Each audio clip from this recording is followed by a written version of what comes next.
Network News. Mga kasama, dumako tayo sa Senado sa isang kontrobersyal na pahayag ng isang senador. Tinawag na mahihina ang mga kabataan ngayon. Detalye ng balita mula kay Radyoman Conde Bata. Conde. RMN Live Report. Tinawag ni Senator Robin Hood Padilla na mahihina ang mga kabataan sa panahong ito. Inihayag ito ng senador sa gitna na rin ng pagtalakay sa mga panukalang batas na children's safety in social media na magre-regulate sa paggamit ng mga kabataan sa social media. Sa pagdinig, bagamat humingi ng pasensya ang senador sa umpisa, pero sinabi ni Padilla na mahihina ang mga kabataan ngayon. Hindi anya katulad ng mga kabataan ngayon ng mga batang 90s o 80s na hindi iyakin, naglalaro pa sa kalsada, alam pa ang camping, pakikipagkaibigan at alam pa mga kinagisnan.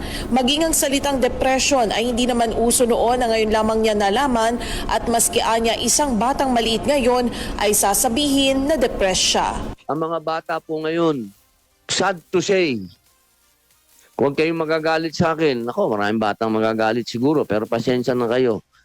You are weak. Hindi kayo katulad nung panahon namin na hindi kami iyakin. Natuto kami sa kalsada. Natuto kami na wag umupo, umiyak. Nung panahon namin, hindi uso yung salitang depression. Hindi ko nga alam yun kung ano yung depression. Ngayon, batang maliit, sasabihin, I'm depressed. Magulo. Inihalimbawa ni Padilla ang mga bansang Australia, France at Italy na naglagay na ng regulasyon o ban sa paggamit ng mga kabataan sa social media matapos na makitaan ng mga negatibong epekto sa kanilang paglaki.